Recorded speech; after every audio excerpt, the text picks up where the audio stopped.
Welcome to Choice Classic Radio, where we bring to you the greatest old-time radio shows. Like us on Facebook, subscribe to us on YouTube, and thank you for donating at choiceclassicradio.com.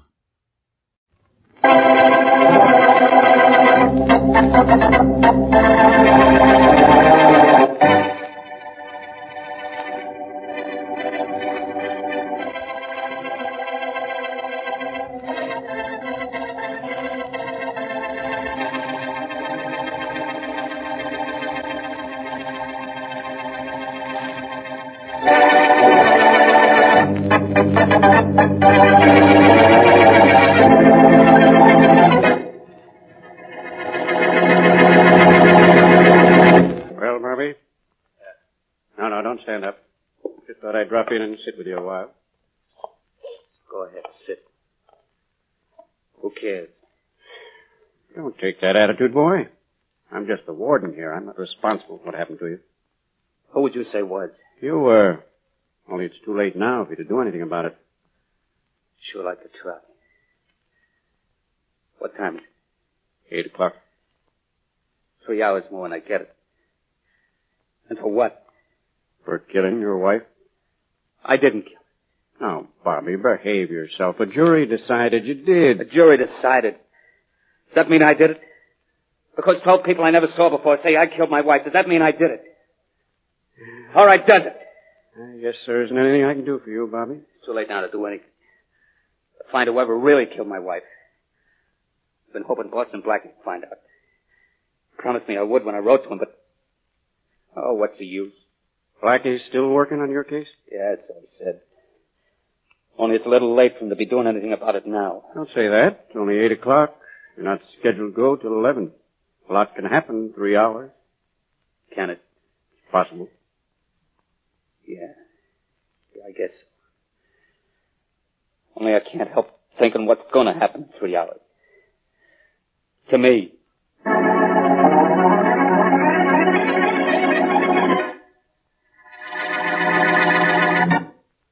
You're sure it's pure, and it's just as smooth? Yes, you're sure it's pure. CV's clear, clean taste tells you that and more. From your first sip of the smooth, creamy foam that billows on top of your glass, right down to that last delicious, full-flavored drop, you'll find CV bright and sparkling, light and lively, with the rich, robust, and full-bodied flavor of a real honest-to-goodness beer. A premium quality beer. Premium quality that costs you no premium in price. Our enthusiastic friend, whose voice you just heard, has a special message for those who are not familiar with the beer with the $1 million flavor. Just listen. Try it. Just try CV, and you'll agree there is no finer beer. You're sure it's pure, and it's just as smooth. Yes, sir, just as smooth. And now on to Richard Calmer as Boston Blackie, enemy to those who make him an enemy, friend to those who have no friend.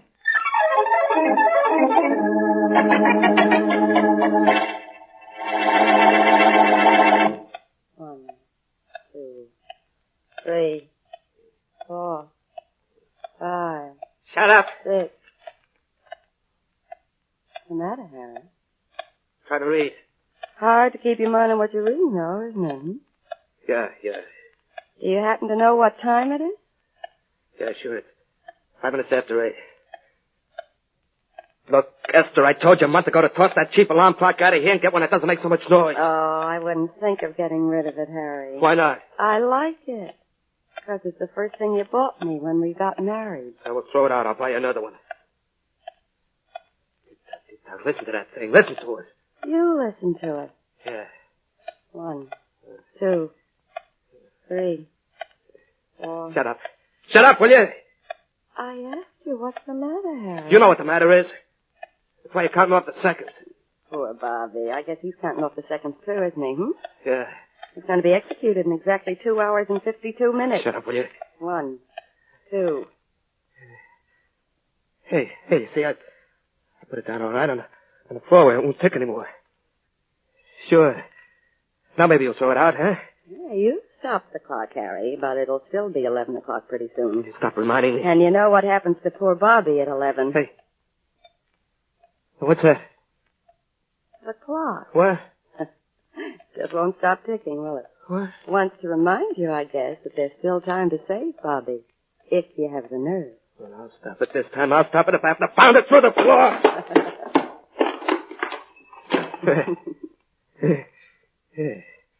There it is all over the floor. See? Sure, that stopped it. Once and for all. Yeah. But 11 o'clock will still come around. And they'll do something to Bobby. Once and for all.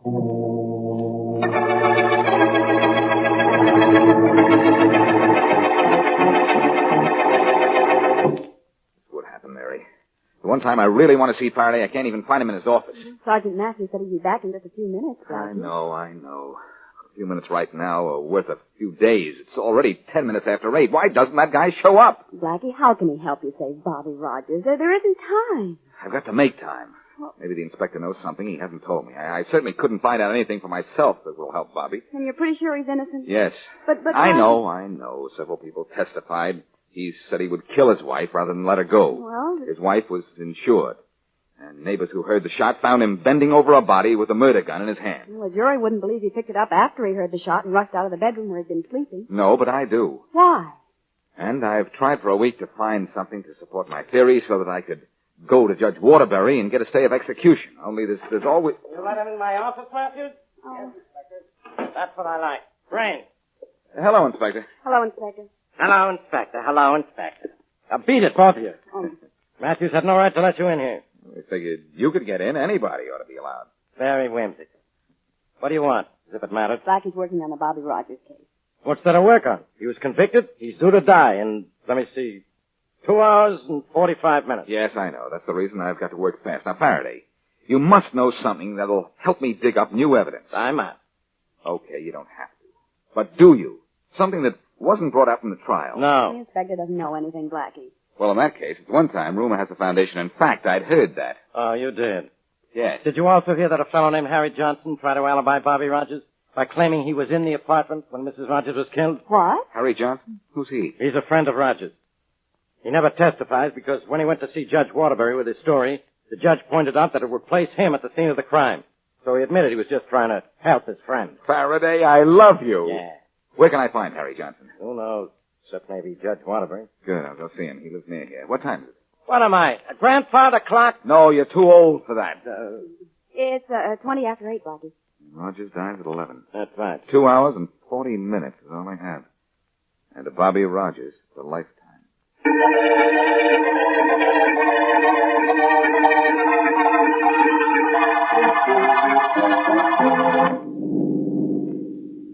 Nice night for a drive up the river, Jack. Yeah, it is. Air sure smells good. Too bad we're not bound for roadside inn instead of the prison. Yeah. Say, Hank, you've never covered an execution before, have you? No, I haven't. Now, you won't like it, pal. You telling me? Oh, by the way, you still think Bobby Rogers is innocent? Mm-hmm. You don't, huh? No. In fact, I'll bet you $5 that Rogers confesses at the last minute. I'll take that bet. Okay, sucker, wait and see. At 11 o'clock, in 2 hours and 35 minutes, Bobby Rogers pays his debt to society, and then you're going to pay your debt to me.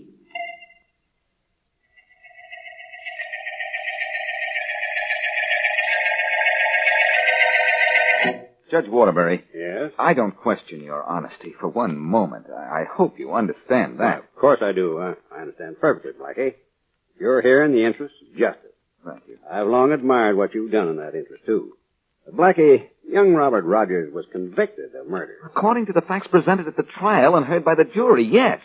But, Judge, if I bring you some additional evidence, will you do all you can to order a stay of execution? Of course I will, Blackie.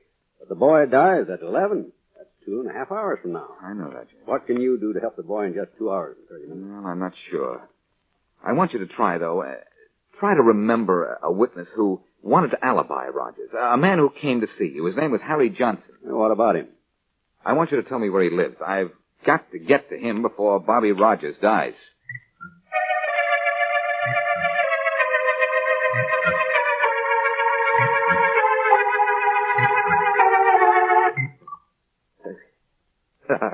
What's the matter, Harry? So nervous you can't light a match? I got it that time. Yeah, sure, after 3 bum tries. Well, so what? You're smoking a lot. It's only 20 minutes off right now. 20 minutes of what, Esther? 9, darling, not 11. Not 11 yet. Try it. Come on, answer the door, Harry. Probably someone for you. No, you answer this. I'm going in the next room. I don't want to see anybody. If it's the police or reporters, I'm not here, understand? I'm not here.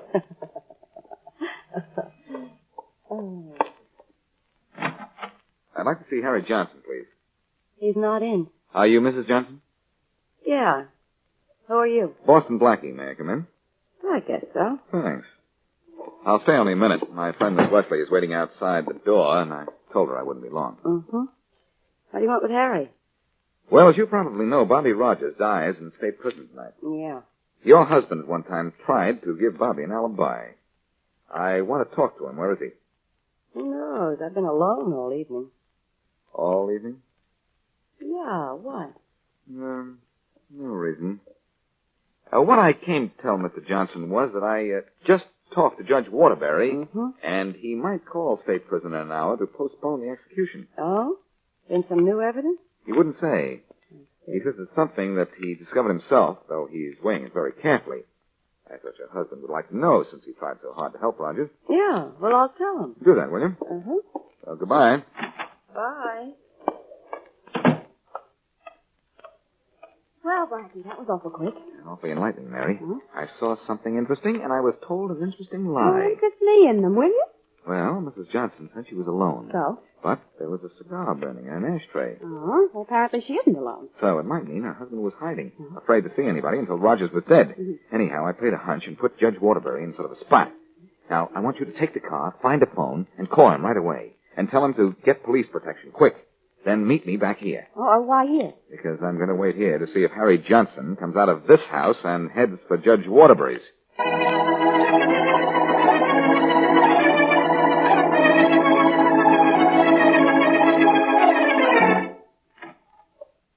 Harry, he didn't come out now. He's gone. And, guess who it was? I heard who it was, Esther. Mm-hmm. It was Blackie.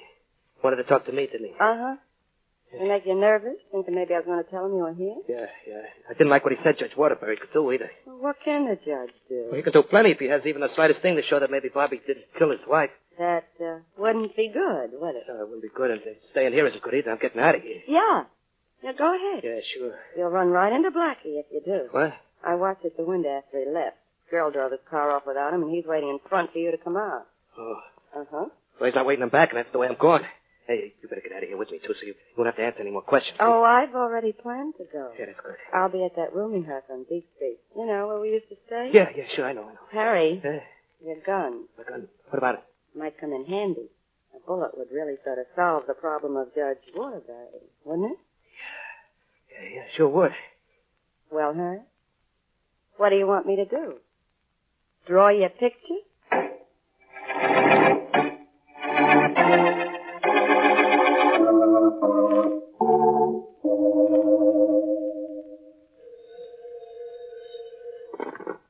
Hello? Hello, Judge Waterbury? Yes? Oh, thank goodness. I've been trying to get you on the phone for 30 minutes. I'm awfully sorry, but I just got in. Who is this? This is Mary Wesley calling for Boston Blackie. Oh, yes. Judge Waterbury. Blackie wants you to get the... Judge Waterbury. Hello? Hello? Hello?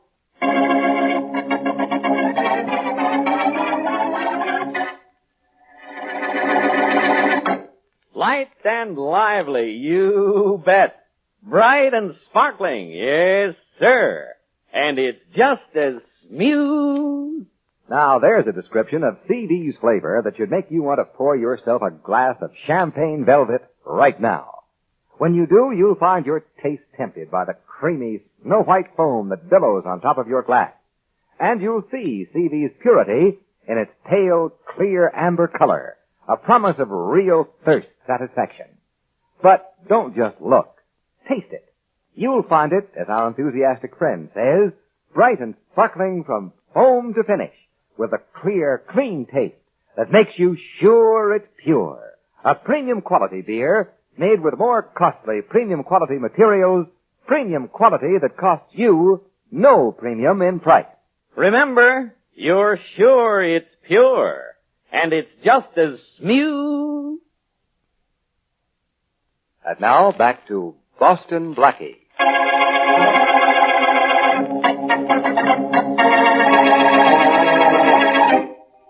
At 11 o'clock, Bobby Rogers is to die in state prison for the murder of his wife. Though the evidence points definitely to Rogers' guilt, Boston Blackie decides to do what he can before the fatal hour. At the home of Harry Johnson, Blackie sees things that make him feel certain facts of the case have been hidden, and drops a hint to Johnson's wife that the trial judge may stop the execution. The judge is talking on the phone when there is a shot, and he drops to the floor. As we return to our story, Blackie and Faraday are at the judge's home. Okay, Blackie. Are you going to admit you pulled a stupid trick, or aren't you? Faraday, all I was trying to do Excuse me, Blackie. Inspector Faraday. Yeah, Judge? I offered my help to Blackie when he was here early tonight. He merely accepted my offer. That's right. And had you shot at? Mary tried to warn the judge to get police protection, but couldn't reach him in time. That's correct. I was on the telephone with Miss Wesley when I heard a noise. I started to drop to the floor just as a shot was fired at me. And you didn't see who fired it? All I wanted to see was the floor. Well, we know who shot at you anyway, Judge. Harry Johnson. Blackie was watching Johnson's house, but I guess he got out the back way and had plenty of time to get over here while Miss Wesley was trying to phone you. Well, it certainly proves one thing. Bobby Rogers must be innocent, or Johnson wouldn't have tried to kill the judge to keep him from stopping the execution. That proves Johnson wanted Rogers to die. Perhaps. But Judge Waterbury, what happened tonight should convince you that Johnson is our guilty man. Give me time and I'll prove it. I can't stay the execution merely because a shot was fired at me, Blackie. That's hardly a reason. All right. I have an hour and 15 minutes left. I'll get that reason for you. Faraday, you have an order out to pick up Johnson, right? Yeah. Cancel that order to have Johnson picked up. Instead, just have him spotted and watched from a safe distance. Then let me know where he is, will you? Why? Because I've got an idea. I'm going to send Mary to a newspaper office. And then, if the cops pick up Johnson in the next hour, I'm going to make news.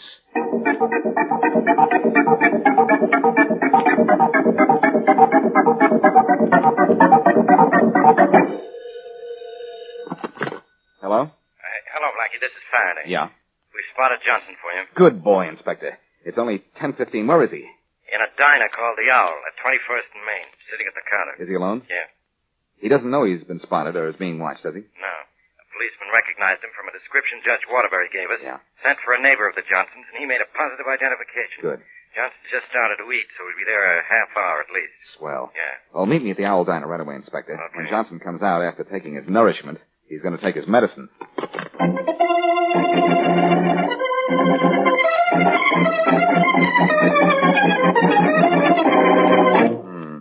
Owl Diner, Faraday said. I'm going to get them on the phone right now. Giving up one phone book. Yeah, let's see. Oliver. Olson. Oh, here we are. Owl Diner.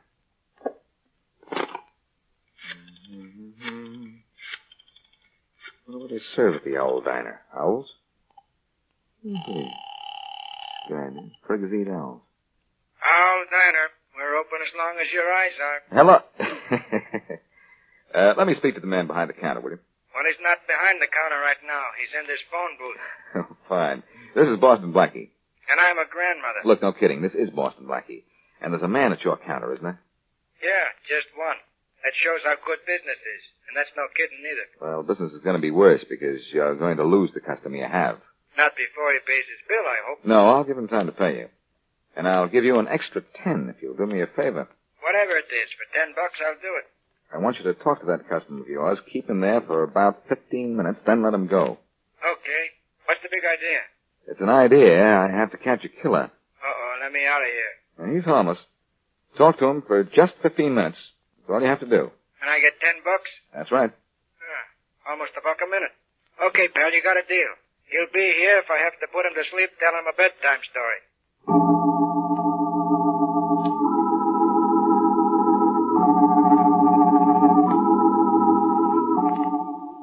Well, finally. That's Johnson on the way out of the diner, Blackie. What happens now? Wait and see. Shh, here he comes. See you later, guys. There we go, Faraday. Hey, you. Huh? You mean me?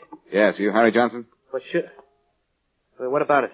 This about it. Oh, Okay, Blackie, you knocked him out. Now what? Now, keep him out till we want him to wake up, Faraday. Come on.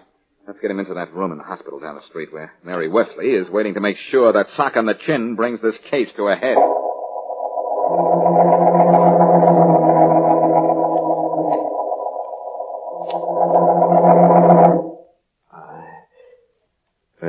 How do you feel, Mr. Johnson? Now, don't be frightened, Mr. Johnson. You're going to be all right. Nurse, how'd I get in here? This is a... Hospital, Mr. Johnson. You were found unconscious in the street. What? Someone hit you over the head and robbed you, we imagine. But you're going to be all right. Oh, nurse, what time is it? Now, Mr. Johnson, you mustn't try to sit up. What time is it? What time? Just lie back now. That's better. 4 o'clock. 4 a.m. You must know the time. I've been here since last night. Since about 10:30 last night. Oh. Now, just lie still. Nurse, that paper on the nightstand. There's that late edition. No, it's an extra that came out a little after midnight. Let me see it. Now, please, Mr. Johnson, you mustn't try to sit up. Come on. I'll hand you the paper. There you are. Oh. Something the matter? No. Look, I want to make a phone call. My wife. We've been trying all night to reach your wife. What? We got the phone number from the identification in your wallet. Oh. But she isn't at home. Yeah, I know where she is. Let me have the phone, huh? All right. Yeah, thanks.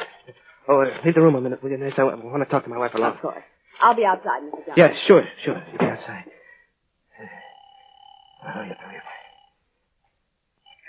Hello? Hello, Esther. Harry, where are you? I'm in the hospital. I got hit over the head and robbed. Oh, did you? Yeah, you care a lot, too, don't you? I thought you'd run out on me because you couldn't sit with me and count the minutes as they went by. What? Isn't there a clock in your room? Yeah, there's a clock, and you've done it, haven't you? You let the poor kid die. Oh, you must have been hit on the head very hard, Harry. He isn't dead yet. What? You can still save him if you have nerve enough. Well, he's been dead for hours. It's in the paper I've got. It's only 11:15, Harry. Well, it's 4 a.m. Well, if it was just 11:15, you wouldn't be so smug, because you know I could still tell the police you killed Bobby's wife. Well, you jerk, it's only 11:15. That newspaper you have must be a phony. What? Now shut up and hang up. This is a trap. No. That's no trap. Hello? Hello, yourself, Johnson. What? Who are you? Where'd you come from? I'm Boston Blackie, and I came from behind the screen. This is Inspector Faraday is coming from behind it right now. What? Bother to hang up that phone, Johnson. Your wife was right about that newspaper. Blackie had that headline printed, especially for you. Now I'm going to call Judge Waterbury and stop Bobby Rogers' execution. Bus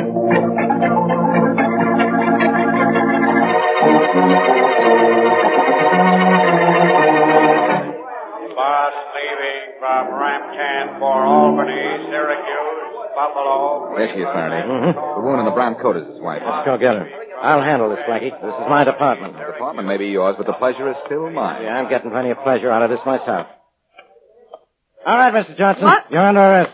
There must be some mistake. My name isn't Johnson. We happen to know it is, and the only mistake is yours for thinking Bobby Rogers would die for something you did. Let's go, Mr. Johnson. Let go of me. Let go. Pardon our rudeness, Mrs. Johnson, but thanks to what your husband told us about you, the governor is going to pardon Bobby Rogers.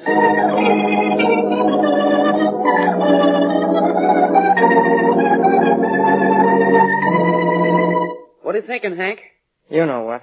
What it's going to be like when the warden comes in and says it's time for us to go in and witness the execution. Ah, don't worry about it. I'm sick about it, Jake.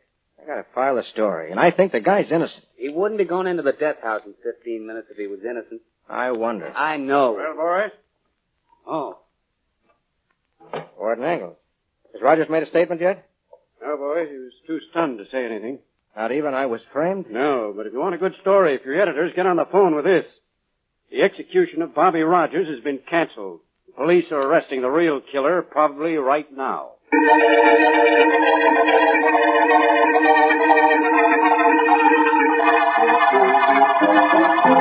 Bobby? I know you didn't expect to see an audience in my office when you came to say goodbye, but I want you to meet Miss Mary Wesley and Boston Blackie. Let's see. Hello. How are you, Bobby? I want to thank you, Blackie. I don't know how you did it, but I'm sure glad you did. It was your friend, Harry Johnson, who really saved you, Bobby. Yeah, I read about that. I was sure surprised when I found out his wife killed my wife. What made her do it? The paper didn't say. Your wife was deserting you to run away with Harry Johnson, Bobby. Mrs. Johnson didn't want that to happen, so she killed your wife. And later tried to kill Judge Waterbury to be sure you'd die. Oh. You know, Harry Johnson didn't want to see you die, Bobby. I bet. No, that's true. Yeah. During your trial, he went to Judge Waterbury to try to alibi you. But he quit when he found out he'd be in the spot if he did. He knew his wife killed my wife. Why didn't he come out and say it? He must have had a reason. It's all right, Warden. His wife knew that Harry was wanted for armed robbery in another city, and if he told what he knew about her, she'd do the same thing to him. Only Blackie didn't know that. He thought Harry was guilty all along. Kind of a mess, wasn't it? You sure worked fast, Blackie. Well, I had to. I only found out about Harry Johnson a little over 2 hours before the, you-know-what. All I can say is the way you operate, Blackie, is really out of this world. Which is just where I would be if it weren't for you.